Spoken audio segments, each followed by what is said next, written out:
welcome back to the home office. We are here today with some exciting news.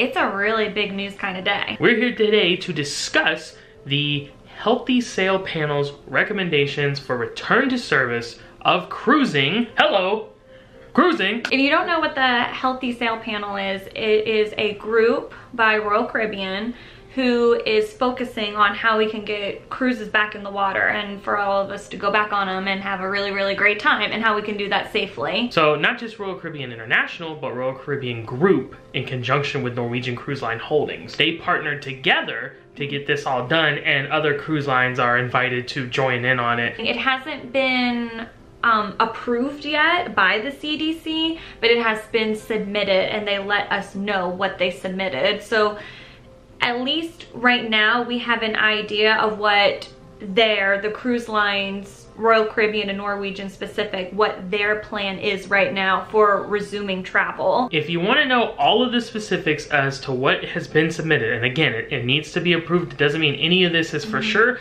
It's just the proposal, right?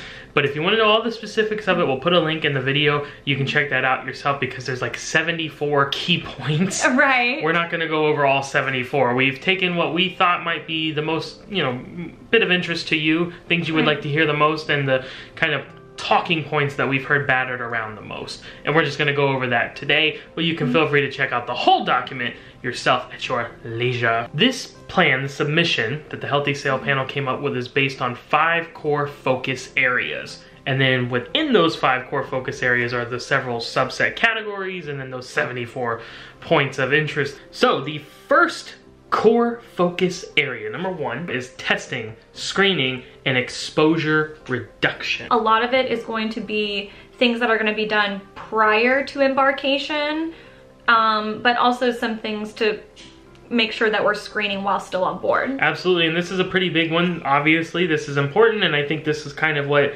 the return to service is going to hinge on, is testing, because then that mitigates the risk quite significantly.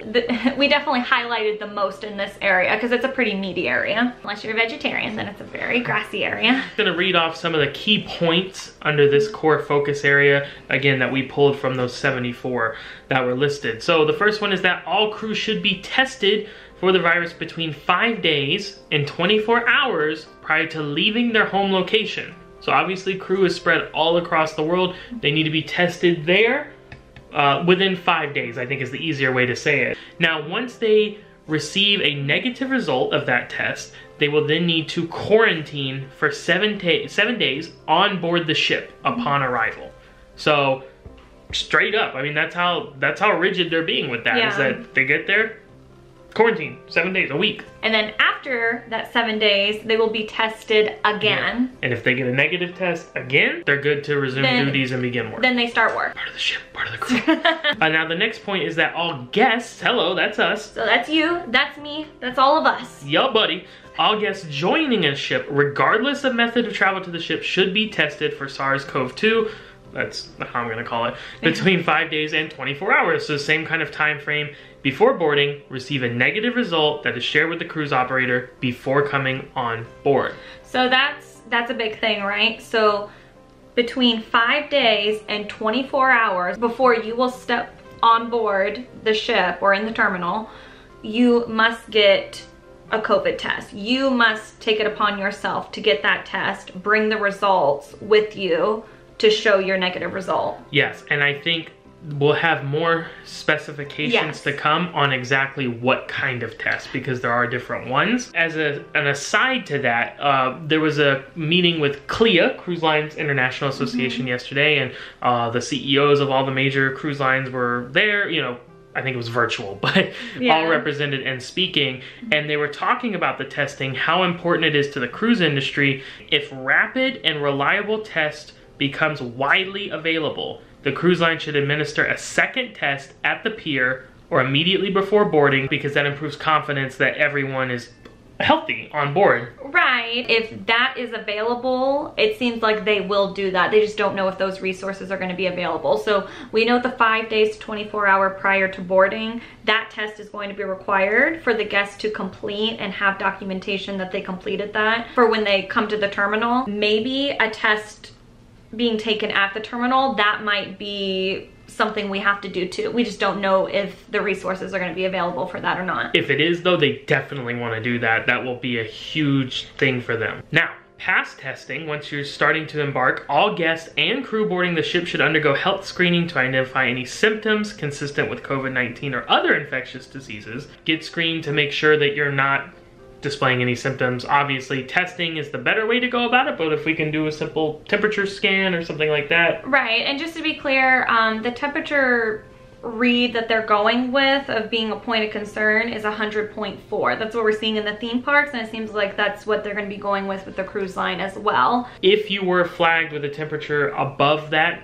threshold, you're not necessarily going to be denied boarding. You're going to get an additional screening, right, more questioning, an examination or whatever. Now, if that point it is determined that you are unsuitable to sail, you and anyone in your travel party will be denied boarding. You won't be boarding that day if your temperature is confirmed to be over 100.4, if you're exhibiting COVID-19 symptoms, and also too, if you confirm that you have been in contact with someone who has resulted positive to COVID, whether it's someone in your traveling party or someone that you have just been exposed to prior to travel. And I think in the time frame for that is within 14 days. One other important thing to mention here in this category is cruise operators should not allow an individual to sail if they do not affirmatively state their willingness to comply with current safety and public health protocols. In other words, if you're not willing to do all these things that we're talking about, you're not gonna go. So temperature checks prior to boarding, and now you should also expect them once on board, as it says here that cruise operators should conduct once daily temperature checks for guests and crew on board. As a guest, you're going to have to get your temperature checked every single day. We don't know what that's going to look like, how they're gonna go about that. I'm sure it's gonna be different depending on the cruise lines, but in some regard, it seems like there'll be daily temperature checks, so just be prepared for that. Now, comes the biggie. The biggie. This has probably been the most common talking point we've seen about what's gonna happen when cruises start up again. And that is, just like Bane, no one cared who I was, I put on the mask. Will you be required to wear face masks or coverings, whatever you want to call them? And I quote, "To prevent the spread of SARS-CoV-2, cruise operators should require guests and crew to wear cloth face coverings / face masks in accordance with CDC recommendations." So, in short, yes. You have to wear a mask. Now, the true answer will not be that simple. Eating, swimming, things like that. I don't think we will expect to have masks on during things like that. When we are inside in public spaces, you know, will we be expected to wear masks? Probably. So once again, this is something that there'll be more details with as we proceed and as things get approved.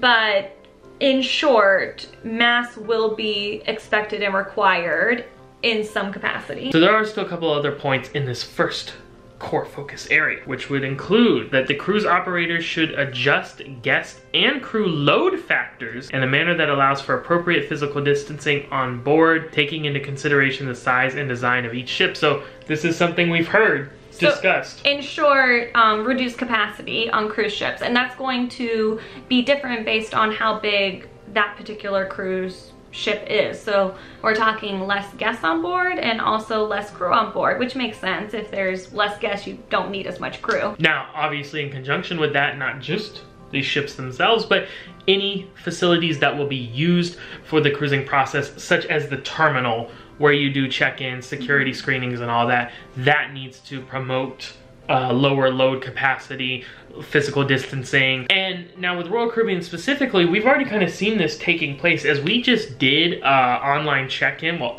mobile app check-in, which you should always do when you can, for our upcoming cruise, hopefully. And we noticed that the arrival times, which have always just kind of been loosey-goosey, you pick something, but you really show up whenever you want. Right. They were going much later than normal, like 5:30. Right, I think you should, when you do a check-in, an online check-in, whatever time you are assigned to, come at that specific time, because I think that's going to be enforced at the terminal now, in order so people can socially distance and physical distance more in the terminal. You can't change the size of the building, you can change the number of people in the building, so that's what they got to do. Now, and obviously going along with that theme, appropriate signage, markings to give you an idea of where you need to stand, where you need to distance. Again, things we've seen not just in theme parks, grocery stores, everywhere now. Wherever you go, they're there, right? Right. So they're specifically mentioning that there'll be social distance markers, there'll be signs showing you what directions you need to move in and things like that. With a particular emphasis on high traffic areas like gangways, elevators, and ship common areas. And then as well, cruise operators should utilize processes and protocols for touchless check-in and speedier boarding to reduce contact, of course. Royal Caribbean specifically already makes check-in so fast and a breeze nowadays with the mobile app. And yeah, I think we can maybe expect, in order to make things more expedited, maybe making certain things like that required. Maybe not the app check-in specifically, maybe not, but just taking more measures to make it more expedited so we can have less people in the room together quicker. So that's the end of the first core focus area. Now we move on to number 2, sanitation and ventilation. And this, I think, will be pretty standard. I mean, this is stuff we're seeing almost everywhere. Yeah, whether it be restaurants, grocery store, anything right now is adjusting these things. You know, they made a note that transmission is likely through the air, and that airborne exposure is what causes the spread, so we need to keep that in mind. And with that, cruise operators should use a variety of indoor air management strategies aimed at reducing occupant exposure to infectious droplets, aerosols. So whether, I guess, that be spacing things out, making sure your airflow is working well. And I think the biggest point here that was noted, this is real interesting, maybe not seeing this one everywhere, is that all cruise operators should upgrade the HVAC systems on their ships to ideally MERV 13 filters to minimize pathogen dispersal from infected guests and crew. So I don't know what MERV 13 is. I'm guessing it's really good at stopping stuff. It makes me think of Merv Stempleton. From Rocket Power? That's Violet's husband, right? Violet, get your head in the game! But it must be a great air filter, and I know that's always been something that's kind of been talked about. Maybe a point of concern with people is like, oh, you go on a ship and it's filtered air, it's just cycling around. Well, they want them to upgrade those filters and that HVAC system so that doesn't happen. Now, those were all of the things that we pulled specifically that we wanted to talk about for this core focus area, but there's obvious things that you would see anywhere else. Hand sanitizer, clean, clean, clean. Don't cruises already do that more than anyone else? And now they're just going to be doing it even more. If you think you can enter those areas without washy-washy, you got another thing coming. That stuff is going to be very monitored. I think you're going to see hand sanitizer everywhere, washing your, people washing your hands and everything like that, but also I think you'll see crew cleaning constantly. So high touch areas. Yeah, I think this is stuff that we were expecting. So it naturally is going to fall in this category. But some cool things to know about with the HVAC and stuff that's cruise specific. Right. And that wraps up the core focus area number 2. Our core focus area number 3 is response, contingency planning, and execution. When stuff goes wrong, what do you do? That's basically what it means. If somebody on the ship does get COVID, if multiple people get it, what is their plan? What do they have in place to control it and to take care of those people? Yeah, and there was some kind of gray area here, where different cruise lines need to decide what they want to do, but I pulled a couple of points that I thought might be of interest. One being that cruise operators should designate certain cabins on the ship as isolation and quarantine spaces. So interesting to note, because people always talk about that, like, oh, I want to get a balcony or a suite in case I get quarantined, then I have that nice space to enjoy. That may be the case, but it may not be. They may say you need to go to one of these specified ones. Right, they may have, a hallway, or they may have a certain area to reduce the amount of people that will traffic through it. Cabins that are away from where people are going to be moving around. And easier to monitor, right? Right. Make sure no one's coming out of this area. So yeah. You might not be able to stay in that suite. You might get kind of bumped down there, but we don't know. We don't know. And yeah, it might change depending on the cruise. That's kind of more right on the ship, right? If you get it, where are you going to be? Now, kind of thinking about going to different ports, which we're going to get into more in a little bit, but kind of going into that as well. If you contaminate, infected, what's going to happen with that? So there are 2 essential prerequisites that need to be satisfied in order for a ship to sail to a given port. Number 1, approval from local government to visit a port. Duh. Obviously, they have to let us in. It's like piracy if you... We're coming! Arr, we don't care what you think. We will be cruising here, maybe. I have asked. And number 2, an agreement to allow... Now, this is important. Agreement to allow safe passage to SARS-CoV-2 infected individuals and their close contacts to debark and travel home. So in other words, the way we're going to take that to mean is that if someone does become sick and infected with coronavirus, that port needs to be willing to let them disembark the ship and somehow end up at the airport to go home. Right, so this is how it falls into the contingency core area, is that there will be a way for people who are ill to get off the ship and travel home, because we are only going to be going to ports that will let our sick passengers get off the ship and go to the airport or something like that in order to get home. So that wraps up number 3. Now we move on to the number 4 core focus area, which is destination and excursion planning. So you can kind of see a little bit of a crossover with the last one when we talked about choosing ports, but these other things will be specifically kind of aligned to that. So the first thing actually breaks down into 3 parts. Current burden of SARS-CoV-2 is defined by testing rate, positivity rate, and death rate. So look at the numbers of that specific port's area. What are they doing with COVID? Right, see if it's safe to go yet or not. Absolutely. Number 2 is local testing capacity. Is the port that you're wanting to visit, are they capable of testing? Are they testing? Right, exactly, which is important because how do you know how much it's there unless you're testing? And then number 3, local/regional/national implementation of SARS-CoV-2 mitigation protocols. Basically, you know, how are they addressing it there? Right. Which kind of just goes hand in hand with number 1, I think, but... Right, I think basically of this little cluster of information is taking it case by case of the cruise ports and seeing how affected they are by it and how they're handling it. If it seems positive in both regards, then it seems like it's an option to go there. If things aren't going so well, whether or not cases are high or if they're just not taking a lot of precautions, then we're not going to be going there. Now in the startup phase, which again, everything's going to be phased, right? So it's going to look very different when we first return to cruising than maybe 6 months, a year down the line. Who knows? That timeline TDB. In the startup phase, cruise itineraries should be as simple as possible. Right. Utilizing private cruise line owned and operated destinations or ports where there can be tight control of the onshore experience. So again, this is what everyone kind of figured, right? Hello, perfect day at Coco Cay. This was very speculated that cruise lines would start at the private destinations. It makes sense, they can control it. It's only their crew working there, so they can control everything. Now also in addition to that, cruise operators should initially return to service with shorter length trips. Once again, something we speculated. They're going to focus on 3 and 4 night sailings, I would think is what they mean by shorter. That's not specified in this plan. They didn't have a number of days, just the fact that they were going to focus on shorter sailings. Now during the initial return to sailing, cruise operators should only allow guests debarking from a ship at a destination port, so we're talking, you know, the ports you're visiting on your cruise, not where you end, at a destination port to participate in cruise line sponsored or verified excursions as a way of limiting potential exposures in the destinations they visit.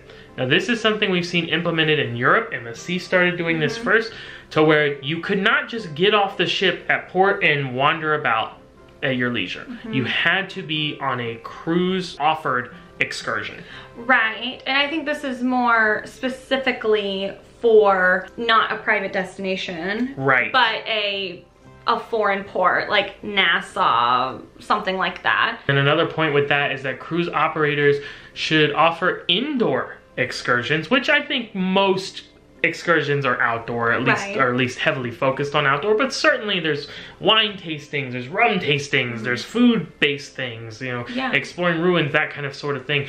So cruise lines should offer indoor excursions only if physical distancing, use of masks, and other recommended protective measures can be implemented. It seems like whatever rules that are in place on the ship, social distancing, masks, those things are going to have to carry into the excursion. If they're willing to do that, then it seems like that's going to be available. If they're not willing to do that, then it's not going to be an option for us. So our last core focus area, number 5, mitigating risks for crew members, enhanced protection for crew. Obviously super important, right? They're going to be working, they're going to be allowing us to have a great time. We have to take care of them, make sure they're safe. That's of the utmost importance.